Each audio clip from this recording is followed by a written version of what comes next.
Hello, Jessica. This is Roy's mother. Do you have a moment to talk? Oh, of course. What can I do for you? I thought it was about time we got together to have a discussion about Roy's estate. His estate? Don't you think it's a little bit too soon for that? It's only been a week since his funeral. Yes, I'm aware, but it's a discussion that we need to have, and the sooner the better. I'm not sure if Roy ever told you this, but he should have left a sizable amount of money to me. That boy was always good to me, and this was his final act of filial piety. I'm planning on using the money to have a pleasant and relaxing retired life. I see. So you were planning on your son's inheritance to finance your retirement. Also, Jessica, I think you should know that I have every intention to not allow one single penny of Roy's money go to you. What? You had to see this coming, dear. I heard about everything from Roy. The two of you were about to be divorced when he passed away. Am I right? Well, yes, I suppose we were. Well, then that settles it. What right could you possibly have over Roy's money? Roy is my son, and you're little more than a former roommate of his as far as I'm concerned. I will not let you have his estate. Did Roy happen to tell you the specific circumstances of our divorce, or did he leave that part out? Isn't it obvious? You were a complete failure as a wife. You used him for his money, and you never paid him any of the attention or affection he deserved as your husband. You may have cheated my son out of some of his hard-earned money while he was living, but I will not let you steal from him now. Is that so? And that's all I have to say. Now pack up your things and be out of that house by this evening. Seriously? I'm dead serious, Jessica. The house you are living in belonged to Roy. He built it with his own money, his name is on the title, and now that he's gone, that house belongs to me, his mother.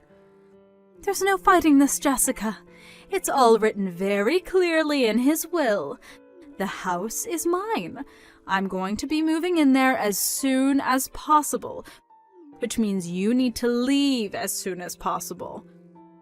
Take all your things, leave all of Roy's, and be out of that house by sundown. And I know if you take anything of Roy's, so don't even think about trying to steal his things. Ugh! Don't be such an immature brat, Jessica. You can't seriously be planning to try and stay in that house, can you? Since you were about to divorce him and move out anyway, I'm sure you already had arrangements made for another apartment or something. So there's no reason for you to stay there. Yeah, I guess you're right. I don't really need this house. Good, then it's settled, and we have no more reason to talk to each other. But seeing as the house is getting foreclosed on today, I don't think you'll be able to enjoy living there for very long. What? Foreclosed? I'll talk to the bank to tell them that you'll be the one to hand over the keys to them. But you'll need to sign over the deed to them by tonight, so make sure you bring a pen. If you ask them nicely enough, maybe they'll even give you an hour or so to take in some of your memories of Roy. What are you talking about?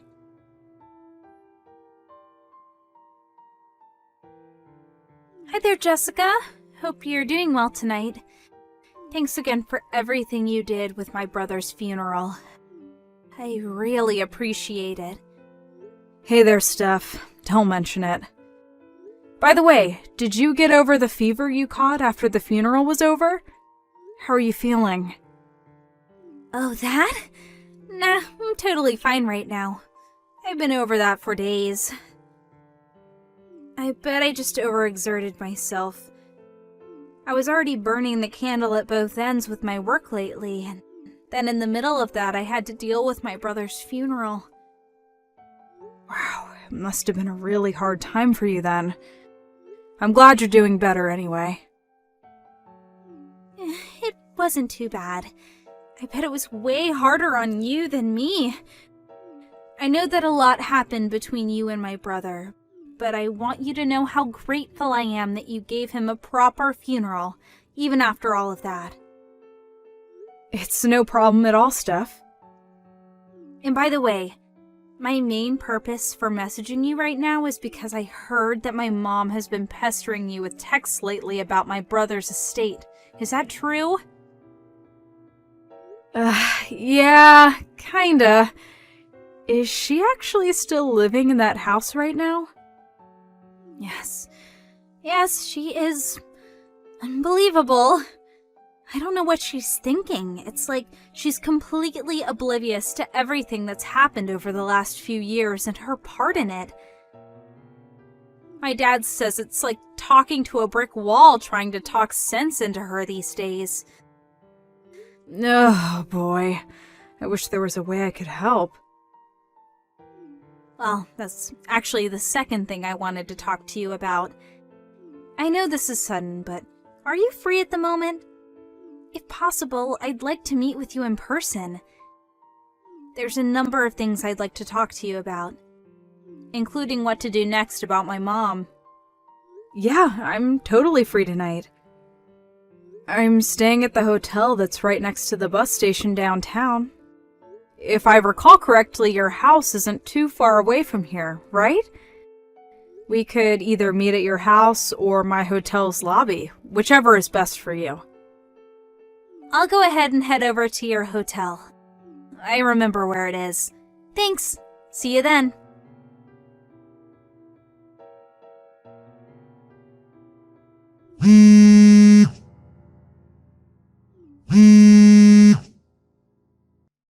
Good morning. What can I do for you?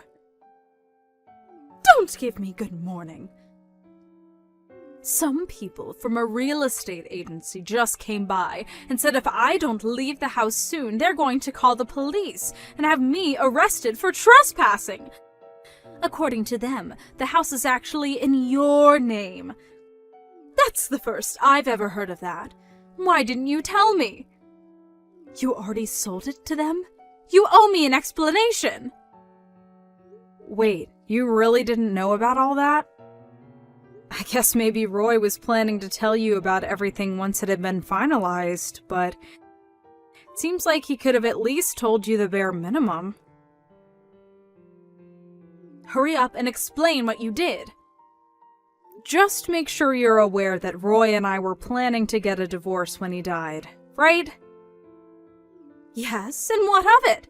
What does that have to do with you stealing my house and selling it without my permission? I'm getting there, calm down. Next, were you aware that the reason we were getting divorced was because Roy was cheating on me? He was? Ah, so you didn't know. Well, he was cheating on me, so I sued him both for the damages related to the affairs as well as for a divorce. Roy was lavishing his mistress with gifts, designer handbags, shoes, vacations, you name it. And in just the span of a year, our total savings declined from around $100,000 to just $1,000. He spent that much in a single year? Now, one major problem for Roy was that the money he spent came out of our joint savings account. So he had spent tens of thousands of dollars of savings that were also mine without my permission on his illicit affair. Ordinarily, in this sort of situation, I'd have the legal right to demand he return every single penny of that money to me. But I was also fully aware that he had no means with which to repay it, and I was eager to not have any interactions with him anymore after the divorce. So, our lawyers talked it over, and in the end the compromise we decided on was this. I would agree not to sue Roy, to have him return the money he spent on his mistress, and in return I would receive the house, as well as all the furniture and appliances in the house. It was at that point that he transferred the deed over to me, and I sold the entire thing to a real estate company the very next day. How could you do such a thing? The real estate company was actually super understanding about everything, and they agreed to let me stay in the house until Roy's funeral was over. You sold my son's house! I can't believe you! That was the only thing I had to remember him by. Hey, don't blame me. Blame your son for being a cheater. None of this would have happened if you would have kept his pants on.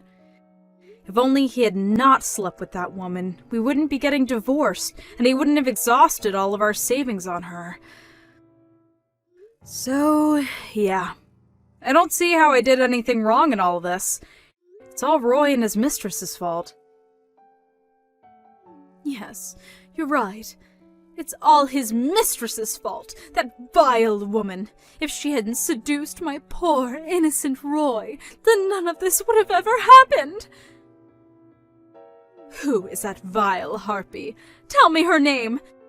You must know who she is, don't you? I'll go find her and give her a piece of my mind for the terrible fate she brought upon my poor Roy. I don't think you need me to tell you her name. You already know her. She's one of your friends. What? What are you talking about? It was Nancy Johnson. No, not Nancy. How long ago was it? Maybe 2 years ago or so? You were going at me in your usual way, telling me I'm worthless and that Roy deserves better than me, when you said, I know, I'll just have to find him a woman better than you. Sometime after that, you brought the darling Nancy Johnson, the daughter of one of your friends, over for dinner. And within just a few days of that dinner, the two of them began their nearly 2-year-long affair. That can't be true! Oh, and one more thing. You seem to be under the wrong impression about Roy's will. More specifically, you're under the impression that he had a will at all. He didn't. And since he had no will, by default his estate is passed on to his legal heir. I know that. Everyone knows that. That's exactly what I'm saying. As his mother, I'm his next of kin, and so I'm the one who gets his estate. I hate to be the bearer of bad news, but since we were still married at the time of Roy's death, I was still his legal wife, and thus I am his next of kin, not you. What? And I mean, besides, even if you were to inherit his estate, how much do you think it could really be worth? He didn't just waste our joint savings account on his mistress. He even blew through the savings he had from when he was single. So I don't know what you were expecting, but at this point he doesn't have much of an estate at all. Oh no. When going through his stuff the other day, I looked up his bank accounts, and none of them had more than a few dollars in it. I don't believe you. You're lying! Well, if you want some proof, I can give you all his bank cards and passwords, and you can check them all out for yourself. And if you're still intent on trying to claim that for yourselves, you're more than welcome to have your lawyer contact mine and discuss the issue. What do you say? Enough of this already! I get it. Oh, well that's good. Be sure to have all your things moved out of the house by sundown tonight. Tonight? You can't do this to me, Jessica!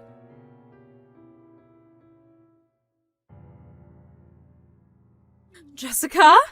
Where are you?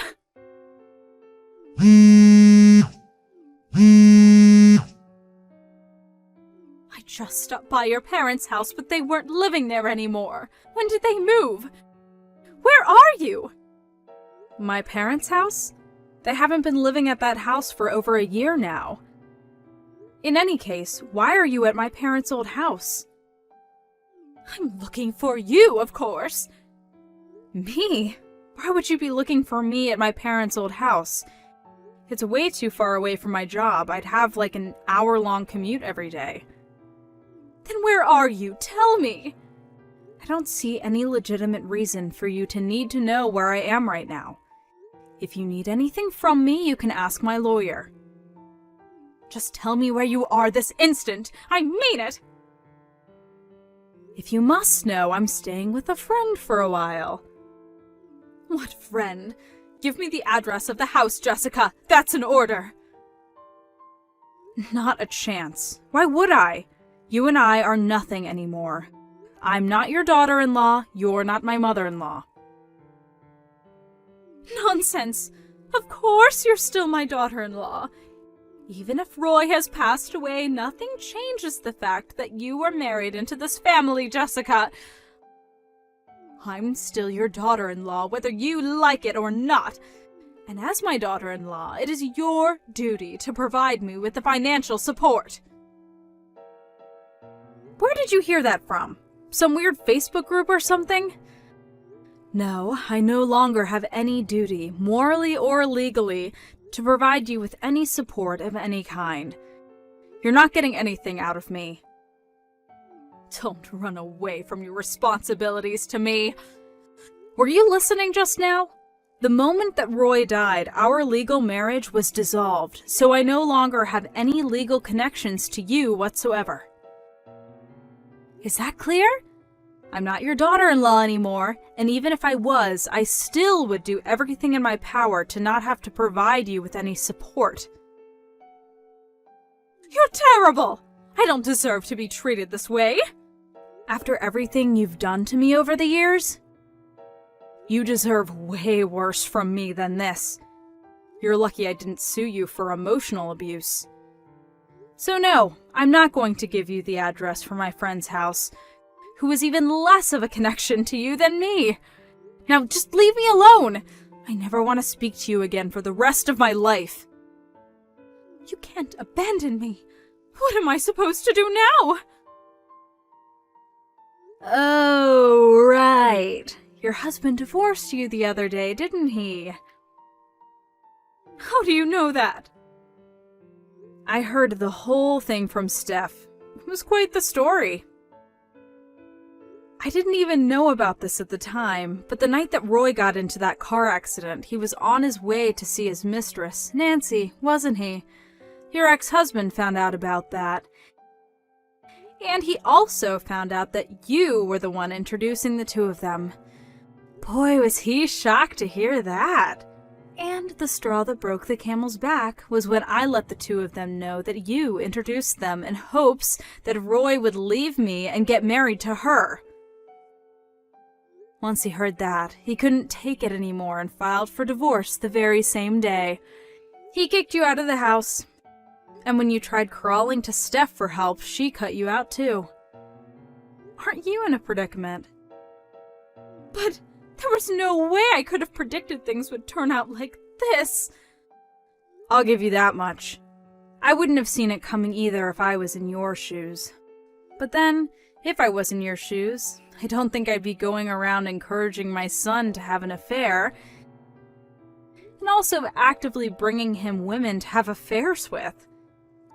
Please, Jessica, you have to help me. Why?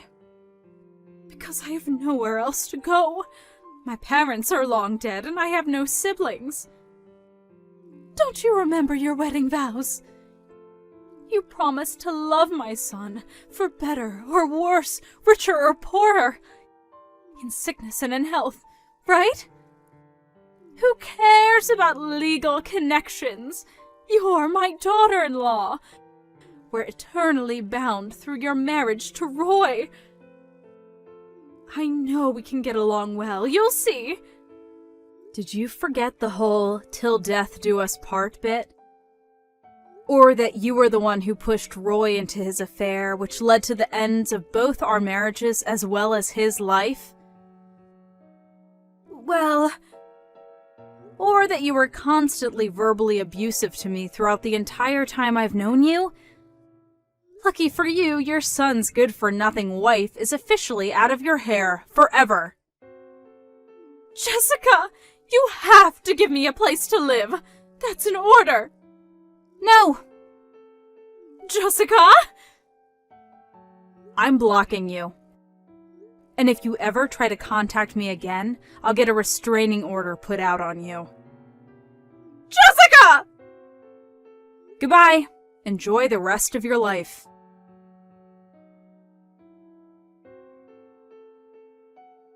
After that, who do you suppose my ex-mother-in-law went to for help? None other than Nancy Johnson, the woman she pushed into my husband's arms. Personally, I've gotten over her affair with Roy, partially because of the passing of time and partially because I'd already received a massive judgment against her for the affair. But it seems as though my ex-mother-in-law wasn't quite over it. She stormed in the house and screamed at her, saying, "If you hadn't made my Roy spend so much money on you, he would have had some left over for me." And then she started breaking every breakable object in sight. It's honestly kind of impressive how well she avoids placing even the smallest amount of blame for the situation on Roy, but I digress. In the end, Nancy ended up suing her and winning a hefty judgment for the damage done to her house. So, now my ex-mother-in-law is stuck with being a 70-year-old divorcee, working whatever odd jobs she's physically capable of in order to pay it off. Part of me feels bad for her, but that's a very, very small part of me. Most of me just feels like she got what was coming for her. Karma always wins in the end. Oh well, none of that is any concern of mine anymore. Now I can finally get back to enjoying a nice, peaceful life with my fiancé. We're getting married next month.